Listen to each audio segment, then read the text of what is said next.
Welcome back to the channel. Thank you for clicking on the video. This is another review for Snowfall. As promised, I am back with the second episode. So this is season 4, episode 2, Wait. Franklin and the goons, they are waiting on Skully. So like we're at the little setup spot. Looks like a vacant warehouse or something like that. There's a few trailers inside of there. Manboy and his crew in a trailer. Then we got Uncle Jerome and them and D-Ray and them in another trailer. Franklin and I guess like his bodyguard. That's what we gonna call him. But anyway, they're out, outside waiting for Skully to get there. Skully in the car on the way, him and his homies, they on the way.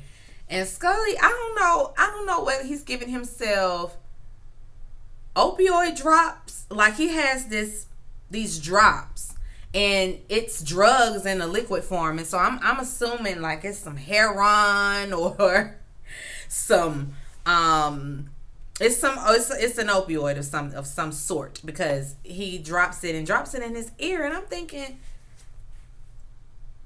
now that's new. Because an addict is gonna find a way to get that drug in their bloodstream. I ain't never in my life seen nobody administer drugs in their ear. Like I've never seen that. That's new to me. But he's trying to get as high as possible before he go up in there. When they get there, Skully tweaking. He tweaking a little bit. He already don't trust the situation as a whole, and so he's getting out the car. Looking around like, who is that? What's that? Because his eyes, his vision is blurry. He high. He started talking about where the roaches at. I know it's some roaches in here. I see some roaches.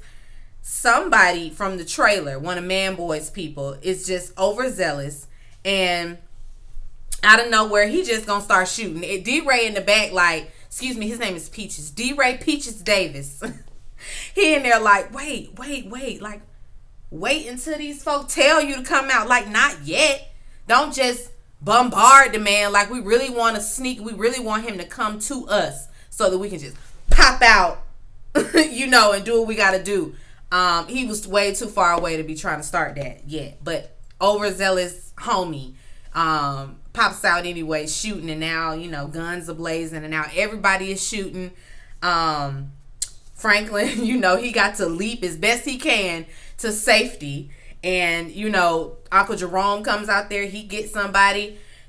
The point is, get Skully, get Manboy. That ain't happening.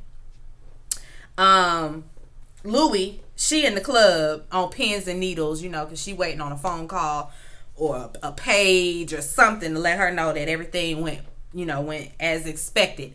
And when they do get there, Franklin and 2 other people came, but we're still missing Uncle Jerome. So, Louie is spazzing out. Where's Jerome? Listen, Jerome is good. Jerome comes in, and he comes in with D-Ray, Peaches Davis on his arm. D-Ray done got shot. It was a through and through, so he feel like he gonna make it.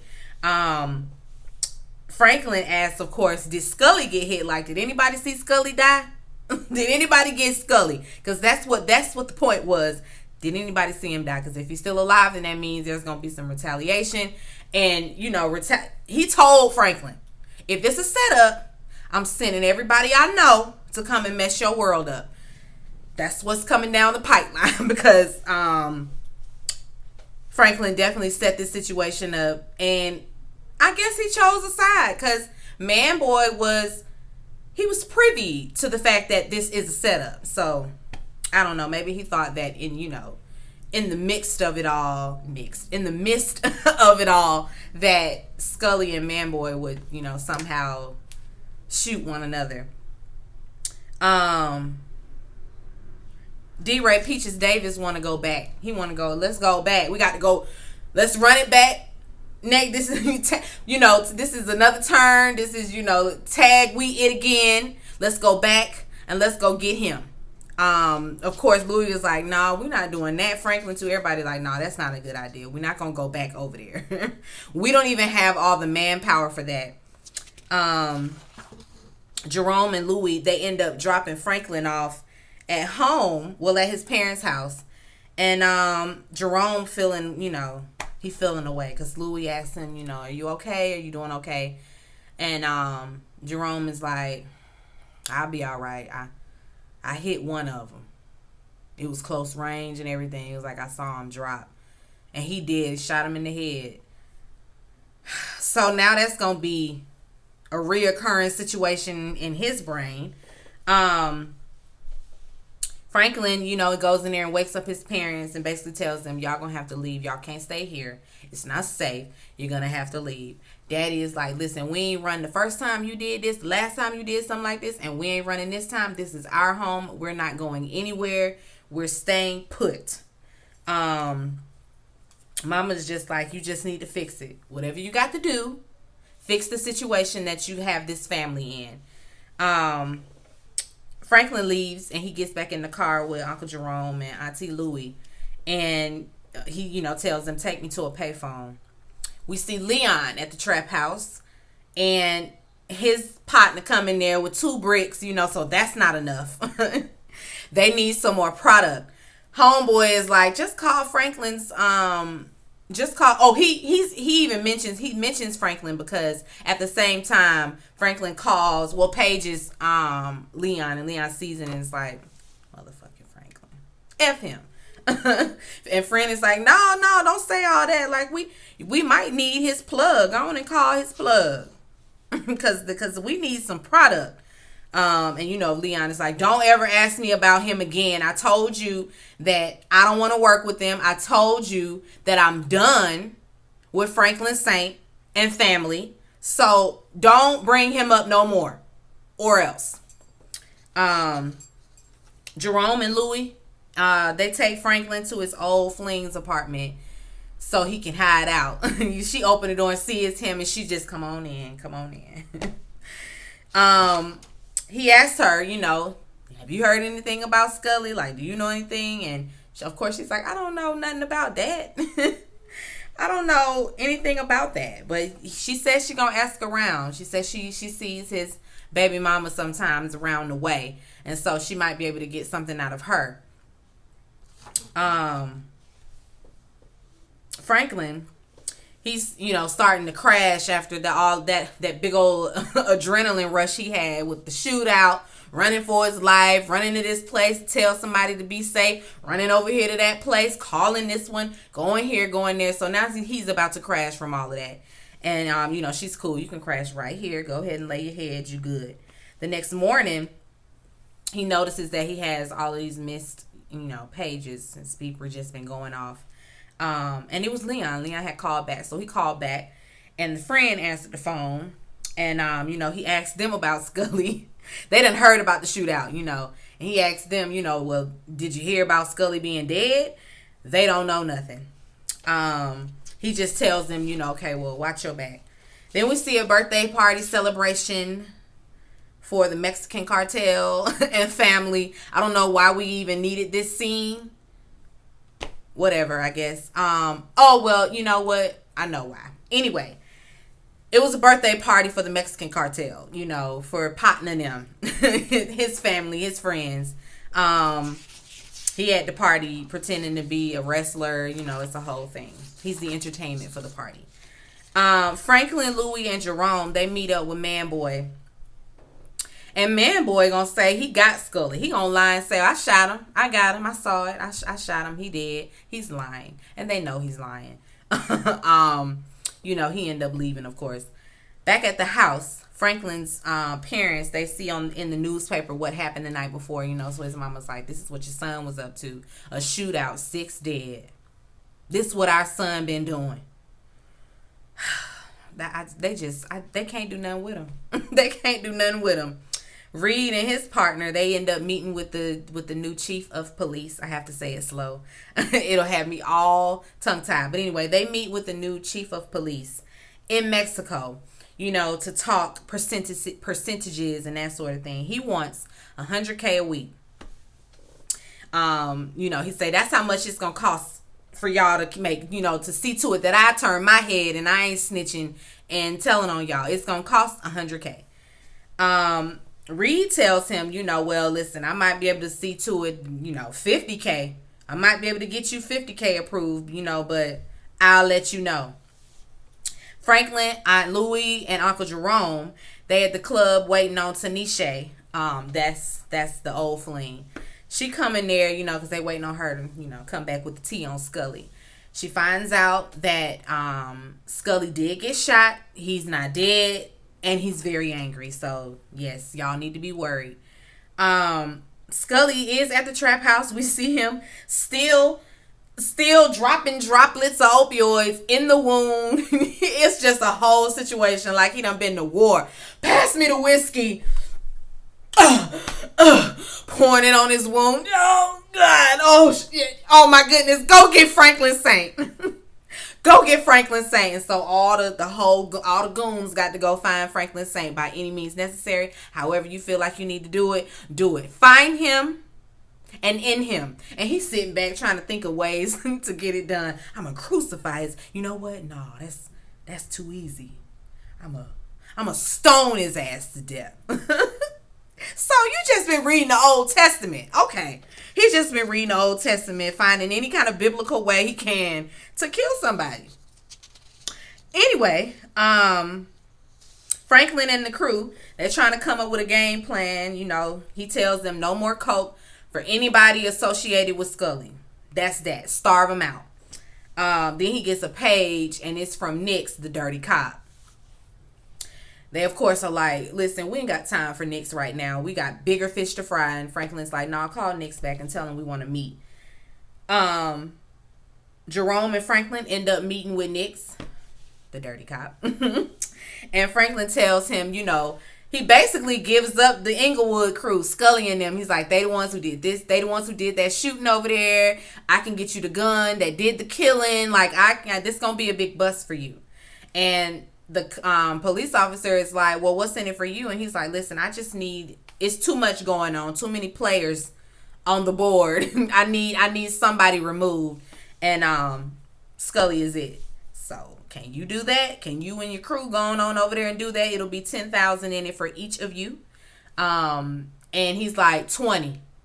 And I'll look into it. And Franklin looks at him like, look into it. Whatever. Just listen to this. That's okay and all. That's good and all. But listen, I got he got exceptions and everything too. Like that, he ain't finna do that with that guy. Cause the cop be trying to play the power move. Like he's in charge. You not in charge. Not when you the dirty cop. You don't have the upper hand cause you dirty.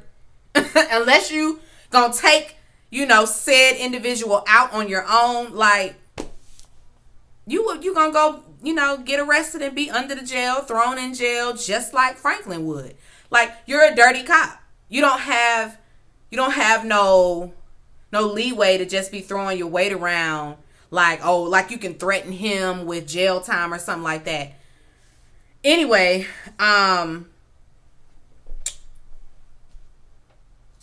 Franklin tells him he got 48 hours to, get the job done or the offer is off the table. Then we see the reporter that's looking into Franklin, all in his business. She's like with her intern or assistant, I guess, whatever. He's the one he's been helping her with this article. Well, with the story. And, he got very little information on them. They're talking over what he does know about, Franklin's family, his mama, his daddy, how they make their money. They're finding out different things. Because basically it's all going to come around to, can she find out whether or not Franklin is a whole drug kingpin? And I'm feeling like sis gonna end up stinking before she can find out anything. Because, ma'am, you all in these people business, and I need you not to do that. Don't do that. Anyway, because she done gone rogue. She lying. The man done asked her, well, did you look into, well, did you get this approved, from their boss? And she's like, yeah, I did. While she take her last sip of drink. Yeah, about that. I did that. Yeah. No, girl. No, you didn't. You gonna get fired and killed trying to be up in these people business. Anyway, then we see Reid and his partner and them, and they, at this little warehouse place. I don't know. They just and coke is everywhere, like bricks and bricks and bricks. So they're back in business. Leon and the homies, they go meet with some Hispanics for some product. They get there and it's like this deserted road, and nobody's down there. They're like, somebody down there? You gonna check it out? Nah. You go check it out. No, nigga, you going on down there. You set this up. You get out and you go see what's down there. And he inching. He looking, like, I don't know about this, guys. Then they see somebody flash car lights from, way down yonder. And two people start, like, walking in their direction. And they like, you know what? It's a setup. They get in the car. And, of course, hightail it on out of there. I didn't see who it was, though, walking up on them, but it probably was more than likely a setup. I don't know why they always trying to work with the Hispanics on this show. Y'all don't like each other. Y'all do not like each other, and so it's going to always be that. I don't know what that's about over there in California, the Hispanics against the blacks. It's like all of y'all is brown people, and so we should, come together. But whatever.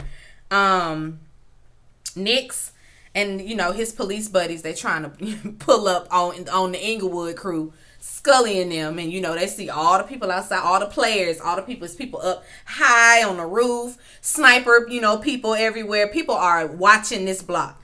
He got people on payroll.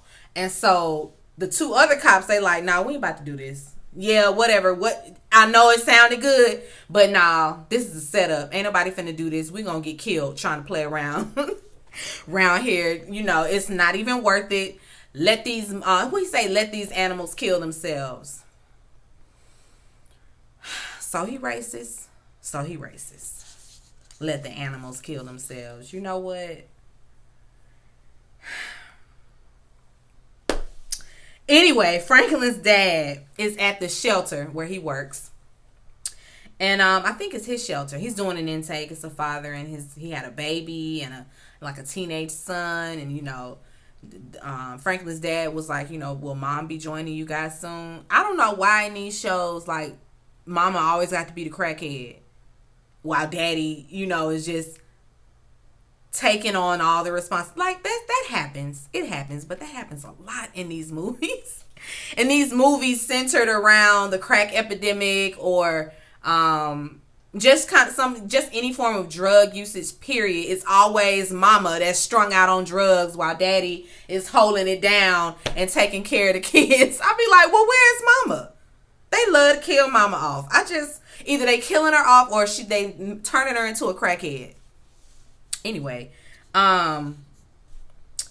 he at the shelter doing the intake, and the reporter, she pops in and she love to pull this. I'm from Crenshaw too. I'm from right over there off of Crenshaw. I see the changes happening in the neighborhood, and I'm here to help. I want to help. Girl, you're a liar. You want a story. What is it? Sweet? She want a story so bad. She giving Franklin daddy the card and all of that. He looking kind of leery, like, girl, whatever. She even goes as far as, knowing what college he went to, and that would be alarming to me. I'd be like, so did you look into me? Girl, no thank you. No, I don't want to give you no story. No, we're not doing none of that. She leaves, and while she's outside, she sees this police officer pull up. And it's Nick's. And Nick's get out thinking he gonna threaten Franklin's daddy, talking about, you gotta, it's funny how you gotta, a place like this, and you got a murdering, you have a murderous son. What? Get out of here, Nick's. He tries it. Of course, he thinks that he's gonna strong arm Franklin's dad. Tells him, you relay this message for me. Tell him that I want double my payment for, weekly, and and I'll keep him out of jail. He's just real mouthy. And while he in there, and then he think he gonna get loud and pull out his baton, and not in a room full of black people. You not, and you by yourself. You trying to get jumped. You trying to get jumped out here, Officer Nick's. Because everybody gets to standing up like, well, what's this? Just in the nick of time, the reporter, she come walking in because she knows him, and she, threatens, oh, am I about to write a story about how the police are provoking the people? Is that the story we gonna write today? Because she know him, and she know he dirty. And he ends up just leaving. She uses that as an opportunity. Yeah, let's just chat. Let's just chat it up. Let's just talk. Let's just go on back here and and talk. Let's do an article on, your life. Let's do an article on your son and his drug business. She ain't slick. The father ends up telling Franklin what the officer, had to say and all of that. His mama, she ends up throwing out there, she know a dirty cop too. And I'm assuming, I don't know if they gonna get him to help or what. That wasn't really clear to me. But I think this person may be able to fix their problems, because she's like, we got to go about this a different way. So mama might have the answers. Potting he go back to his family house, the man that had the party. And, he calling out to them, and it's quiet in the house, but you can hear a tea kettle on the stove. Go around there in the kitchen, and them people laid out dead. And the kids are gone. On the floor, written in their blood, it says 100K. And so the dirty chief of police done sent somebody around there to kill them people. Because he want 100K, not 50K. You ain't even let Reid call you back. Like, he ain't even let no time pass before he sent somebody round there to, send a message. And I'm completely floored. Like, damn, y'all ain't even give Potton and them 48 hours. No, it's when they touched down from Mexico, they friends was dead. I guess they were supposed to just say, okay, 100K, you got it, right off the bat. Wasn't supposed to be no thinking about it. Wasn't supposed to be no, I will get back to you. Let me check with my boss. It was just supposed to be, do it. Reid is way over his head. He's in way over his head. And Reid really be thinking like he got it all together, but he really don't. This is really a lot for him, I can tell, because he on coke. He's smoking cigarettes every other, chain smoking them cigarettes. Doing bumps. He's stressed. He's stressed. That was where it ended out. Of course, I'm looking forward to the rest of the season. This show is good. It gives me everything that I need. I be needing a little drug dealing. A little trap house living. I be needing all of that in my life on TV, not in my life, but in the fictional world. Because TV is so heavy. I'm glad that this show is set in the 80s, or else they would have had us dealing with the pandemic too. It's like, this is why I watch fictional television and why I love it. Because right now, everybody wants to remind us of what we are living in. And it's like, we're living it. I don't need the reminder on television every time I turn on the TV. Y'all trying to bring it on back and run it back again. Oh yeah, by the way, did you guys forget we're dealing with a pandemic? We are, dealing with a whole lot of racial tension. Like, y'all don't have to write that in. We already living it. You don't have to write it in. So I'm glad that this is, set in the 80s, or else, I'm serious, they probably would have us, because they on SVU, they on there filming the whole scene in a mask. We dealing with that. They talking about George Floyd. It's just like, I lived it. Please stop making me relive it. Anyway, guys, be sure to rate, comment, and subscribe to the channel. It's Call Me Busby, and I'll chat with you later. Peace and light.